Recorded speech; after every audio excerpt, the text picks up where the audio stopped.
पर वहीं अगर आपकी 5 लाख से 1 रुपए भी बढ़ गई ओके तो आपके 2.5 लाख से लेके 5 लाख के ऊपर 5% टैक्स लगेगा ओल्ड अच्छा। रिजाइम के अंदर। Okay home loan interest last 6 months में बहुत ज्यादा बढ़ गया है, ओके अराउंड 8.9 तक पहुंच गए। और इंडियन सेव करते हैं हमेशा, हाँ तो अपनी सेविंग के लिए भी वो देखते हैं, एनएससी में, पीपीएफ में, हर जगह हम सेविंग करके रखते हैं थोड़ा थोड़ा। So hello everyone, today on the channel of World of Techies, we have someone who will be sharing some financial gyan. So with me today is CA Akshay Singla. He is currently practicing CA in Delhi. So Akshay, yeah, so quick introduction. Thank you Ankit भैया, आपने मेरे को अपने channel पे बुलाया। मेरे काफ़ी सारे टेकीज फ्रेंड्स हैं जो अपने एडोबे में और अलग अलग कंपनी में काम करते हैं। सबका एक मेन क्वेश्चन यही रहता है, हम कैसे अपनी टैक्स बचाएं। सैलरी पैकेज सबके अच्छे होते हैं, पर वो किस हिसाब से हम अपने टैक्स लाइबिलिटी को लीगल तरीके से कम रिड्यूस कर सकें। अब क्योंकि सबके ऊपर 31-32% टैक्स स्लैब में फॉल करते हैं वो, तो काफ़ी अच्छा लगा जब आपने अप्रोच करा कि हम इसके रिगार्डिंग एक सेशन रिकॉर्ड करते हैं। So मतलब आपकी मेजरली एक्सपर्टीज किस में रहती है? जैसे टैक्स, एक्चुअली मतलब आई नो बिकॉज आप ऑलरेडी मेरे लिए भी टैक्स प्लानिंग वगैरह करते हैं, but like apart from tax planning what are the like other things जिसमें आपका फोकस रहता है? जीएसटी के अंदर, टीडीएस के अंदर, ये सब अपने ऑलराउंड सीए प्रैक्टिस के अंदर जो भी चीज़ें आती है ना, कंसल्टेशन, लिटिगेशंस, ये सब चीज़ों के अंदर हम डील करते हैं। ओके बट जैसे से अगर आप किसी वर्किंग प्रोफेशनल को कंसिडर करो हाँ। तो उनके लिहाज से मतलब कौन से ऐसे पैरामीटर्स है? Like tax planning is something जो कि मैक्सिमम लोगों को चाहिए ही होता है। बिल्कुल बिल्कुल। इसके अलावा कुछ और भी ऐसे पैरामीटर्स हैं जो कि मेजरली मतलब लाइक वर्किंग प्रोफेशनल्स की को ज़रूरत पड़ती है या वो इग्नोर कर रहे हैं आज की डेट में? एक्चुअली प्रॉब्लम क्या है कि अवेयरनेस बहुत कम है किस तरह से हम टैक्स प्लानिंग कर सकते हैं। ओके सबको हमारे नॉर्मल एलआईसी में इन्वेस्टमेंट कर दो, म्यूचुअल फंड में इन्वेस्टमेंट्स कर दो, इन सब के बारे में पता है, पर इनके अलावा भी बहुत सारे ऐसे पैरामीटर्स हैं जिधर हम इन्वेस्ट करते हैं, जो हमारे एक्सपेंसेस होते हैं सैलरीड एम्प्लॉइज के भी, जिनका वो बेनिफिट ले सकते हैं टैक्स प्लानिंग में और अपने टैक्स लाइबिलिटी रिड्यूस कर सकते हैं। Okay, so tax planning is not just, so like from what I'm getting so far is that tax planning is not just about filing your tax, like वो form 16 को जमा कर देना, that is not like what is tax planning, that is like tax जो है filing, Filing, yes. tax submission, tax planning is a completely different domain जहाँ पे आप help out करते हो कि आप कैसे tax को save कर सकते हो। Actually tax planning starts from very early, जब रिटर्न फाइलिंग का टाइम होता है वो नेक्स्ट ईयर में आता है। ओके नेक्स्ट पर टैक्स प्लानिंग हमें उससे काफी पहले 6 महीने, सितंबर एंड में 6 मंथ्स पहले के अराउंड प्लानिंग कर लेनी चाहिए कि हम किस तरह से अलग अलग जगह इन्वेस्ट करेंगे, कहाँ पे हम बेनिफिट ले सकते हैं, एचआर से बात करके हम अपनी सैलरी स्ट्रक्चर को मोल्ड कर सकते हैं। इन सब चीज़ों की वजह से टैक्स प्लानिंग हमें एक तरीके से प्रीएक्टिव अप्रोच है, नॉट कि प्रोएक्टिव अप्रोच। सो चलिए स्टार्ट करते हैं एक सेट ऑफ क्वेश्चंस के साथ जो कि स्पेसिफिकली मतलब आपको हेल्प आउट करेंगे कि आप कैसे बेटर अपना टैक्स सेव कर सकते हैं। So let's start this podcast with a set of questions that I have prepared for today. So सबसे पहला क्वेश्चन है, what is the difference between the new tax slab and the old tax slab जो कि पहले तक exist करते थे, like until this new budget. इस न्यू बजट पे हम जल्दी एक और नया पॉडकास्ट करेंगे जिसमें we'll like do what all are the things that are like really helpful for techies, specifically for techies, उनके लिए क्या है। So उसके ऊपर हम जल्दी एक और नया पॉडकास्ट करेंगे, बट अभी हम डिस्कस करते हैं कि पुराने और नए में क्या फ़र्क है। हाँ, तो बेसिकली आज से 2 साल पहले ही ये न्यू टैक्स स्लैब आया, न्यू रिजाइम आया है। उससे पहले बिल्कुल ओल्ड रिजाइम चलता था। अब न्यू रिजाइम के अंदर उन लोगों के लिए है जो जिन्हें कुछ नहीं करना, सिंपल सैलरी आई और उसी के ऊपर अपना टैक्स पे कर देना है, कहीं पे कोई इन्वेस्टमेंट नहीं, अपना ज़्यादा इधर उधर कुछ और एक्सप्लोर नहीं करना। सिंपल एक फ्लैट रेट है, फ्लैट रेट पे आप स्लैब वाइज टैक्स पे करते रहो, उस हिसाब से हो जाएगा। पर जो ओल्ड रिजाइम है वो अभी भी काफ़ी बेनिफिशियल है, क्योंकि हर कोई अपनी लाइफ सेविंग इंश्योरेंस करता है, वो म्यूचुअल फंड्स में इन्वेस्ट करते हैं, होम लोन इंटरेस्ट लेते हैं, एचआरए डिडक्शन के बहुत सारी चीज़ें ओल्ड टैक्स रिजाइम अभी भी बेनिफिट है। ओके जिनको अपना बिल्कुल कोई हसल नहीं चाहिए, बिल्कुल एक सैलरी आई उसके ऊपर हमने एक परसेंटेज के हिसाब से टैक्स पे कर दिया, उनके लिए न्यू टैक्स स्लैब है। बट मैक्सिमम अभी भी 95% पीपल ऐसे हैं जो ओल्ड के अंदर ही अपने रिटर्न फाइल करते हैं। ओके बट मुझे लगता है शायद प्रीडोमिनेंटली ऐसा होता होगा कि जिन लोगों को बिल्कुल ही इनका आइडिया नहीं है कि टैक्स कैसे सेव करना है, जो शायद सीए से कोई कंसल्टेशन वगैरह नहीं करते होंगे, या प्रोबेबली जो कि बिल्कुल ही फ्रेश इन द इंडस्ट्री है, जिनको बिल्कुल इन सब चीज़ों का आइडिया नहीं, शायद वो जो है न्यू टैक्स लैब में मूव कर गए होंगे, न्यू टैक्स फॉर्मेट में, राइट, और जो पुराने हैं वो ओल्ड टैक्स रिजाइम के अंदर अभी भी चल रहे हैं। जैसे हम लोगों के पापा मम्मी वगैरह हैं, सब बहुत ओल्ड जनरेशन हो गए हैं, तो वो सब लोग इन्वेस्टमेंट करके चलते हैं हर एक जगह, और इंडियंस सेव करते हैं हमेशा। तो अपनी सेविंग के लिए भी वो देखते हैं, एनएससी में, पीपीएफ में, हर जगह हम सेविंग करके रखते हैं, थोड़ा थोड़ा एफडी बनवा के रखते हैं। अब हम जो यूथ है वो म्यूचुअल फंड के थ्रू सेविंग करते हैं या क्या तो इन्वेस्टमेंट्स करते हैं। तो ये सब का बेनिफिट हमें ओल्ड टैक्स स्लैब में मिलते हैं, न्यू के अंदर कोई बेनिफिट नहीं है। सिंपल एक सैलरी आई आपकी, उस पे 1% पे टैक्स दो और काम खत्म।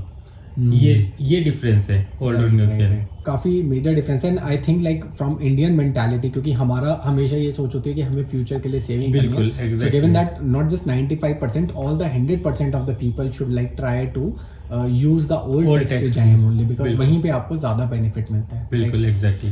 नेक्स्ट क्वेश्चन लेते हैं। तो नेक्स्ट क्वेश्चन जो हमारा है वो है कि डिडक्शंस और एग्जेम्पशन दो काफी कॉम्प्लेक्स टर्म्स है जो कि हमारे ओल्ड टैक्स रिजाइम से आ रहे हैं, राइट? सो इन दोनों टर्म्स में एग्जैक्टली क्या डिफरेंस है?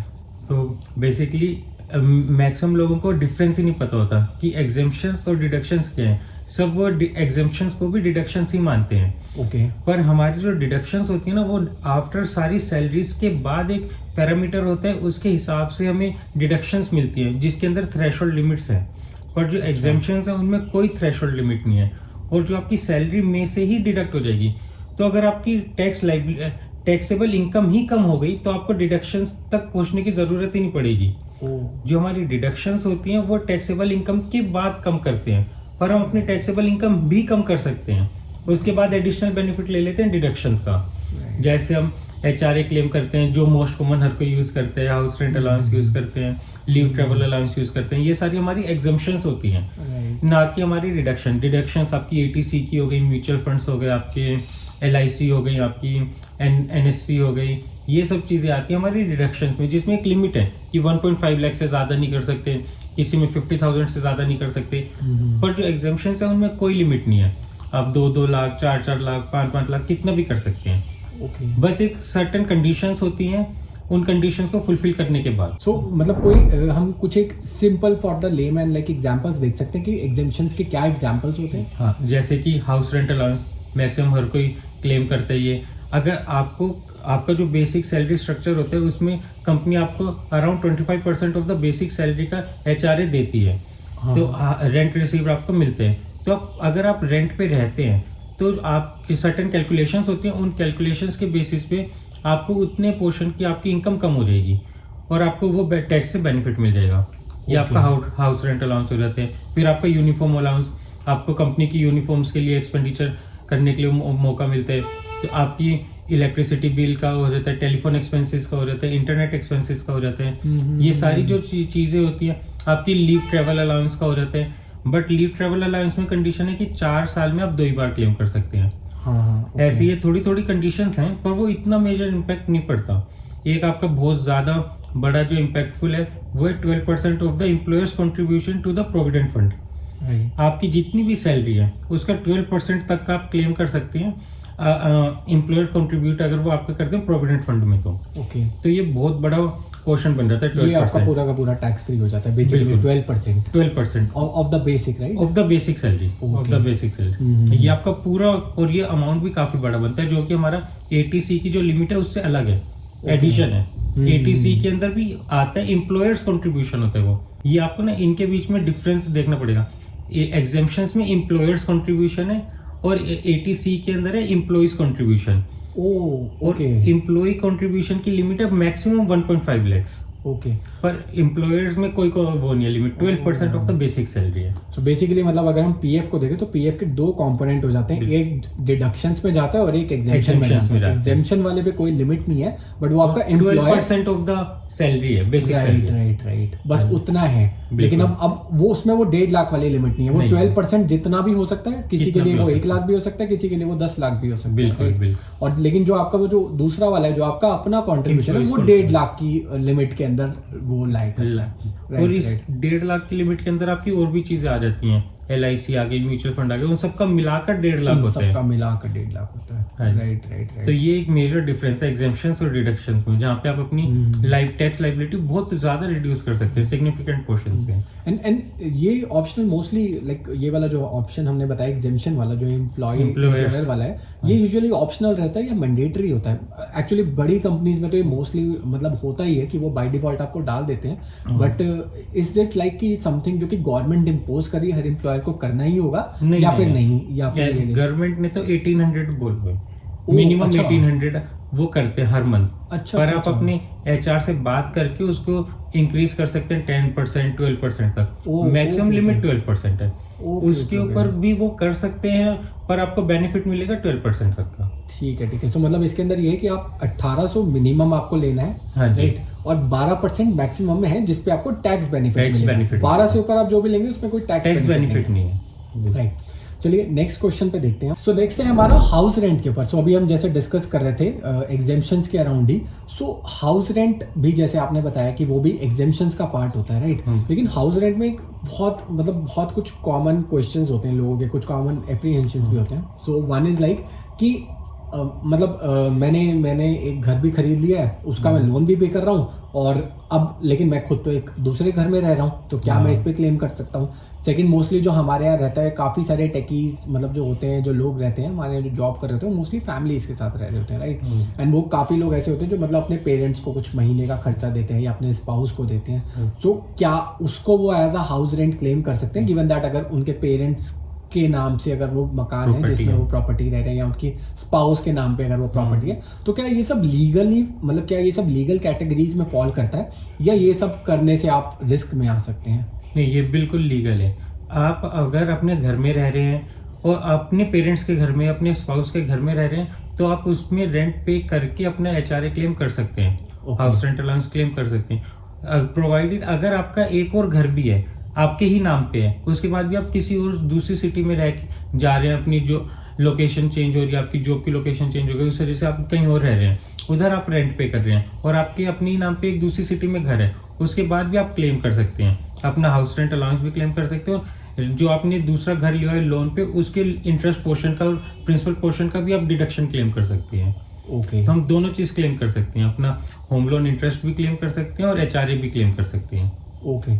सो मतलब जो कि इससे समझ आ रहा है वो ये है कि से अगर मतलब एक तो चलो ये वाला पोर्शन अलग हो गया कि मतलब मैं सेफली अपने पेरेंट्स को या अपनी वाइफ को, गिवन दैट अगर मैं उनके नाम की एलोकेटेड प्रॉपर्टी में रह रहा हूँ, तो मैं उसमें रह के और उनको अगर से मैं उनको कुछ मंथली एक्सपेंसेस देता हूँ, तो मैं उसको एज HRA क्लेम कर सकता हूँ। बिल्कुल, ये पहला क्वेश्चन। और दूसरा पॉइंट ये हुआ कि से फॉर एग्जाम्पल अगर मैं मान लीजिए अगर मैं महाराष्ट्र में रह रहा हूँ, राइट, और अगर से मेरा दिल्ली में घर है और मैं दिल्ली वाले घर का अगर लोन पे कर रहा हूँ, तो भी मैं महाराष्ट्र वाले घर के अंदर जो है वो मतलब टैक्स जो है से अगर मैं HRA दे रहा हूँ वहाँ पे रेंटेड मकान में, तो मैं क्लेम कर सकता हूँ।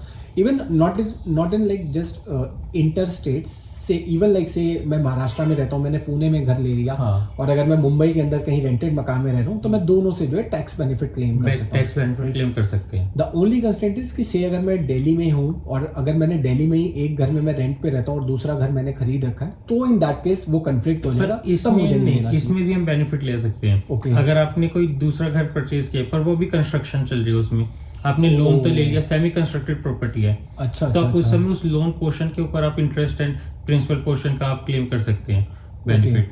क्योंकि कंस्ट्रक्टेड प्रॉपर्टी है तो उसमें आप रह तो सकते नहीं, आपको रहना अपनी रेंटेड प्रॉपर्टी पे पड़ेगा, तो आप रेंट पे रहते हैं तो आप HRA क्लेम कर सकते हैं। और आप उधर आप होम लोन की इंस्टॉलमेंट्स पे कर रहे हैं, तो उसका interest and loan principal portion को आप एज अ डिडक्शन क्लेम कर सकते हैं। ओके, बट जैसे वो एक बार वो प्रॉपर्टी बन के तैयार और आप शिफ्ट हो गए अगर उस प्रॉपर्टी में, तो उसके बाद फिर आप दोनों चीज नहीं कर सकते, राइट। आप अपने ही घर पे रेंट पे रह के हम क्लेम नहीं कर सकते ना, right. So in that case मतलब ऐसा नहीं हो सकता कि, लेकिन इसमें ये पॉसिबिलिटी है कि मेरी वो प्रॉपर्टी कंस्ट्रक्ट हो गई और उसको मैंने फर्दर रेंट पे दे दिया, तो आपकी उधर से रेंटल इनकम आ जाएगी।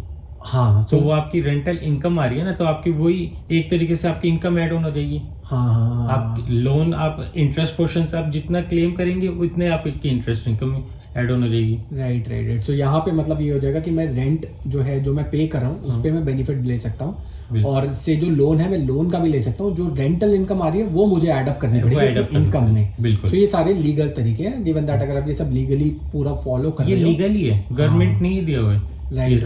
हाँ जी। सो इसमें कोई मतलब डर वाली बात नहीं, ये सब बिल्कुल। तरीकों से आप पूरा कर सकते हैं। बिल्कुल क्लेम कर सकते हैं। सही है। नेक्स्ट क्वेश्चन पे चलते हैं। सो नेक्स्ट क्वेश्चन जो है वो है around benefit of home loan.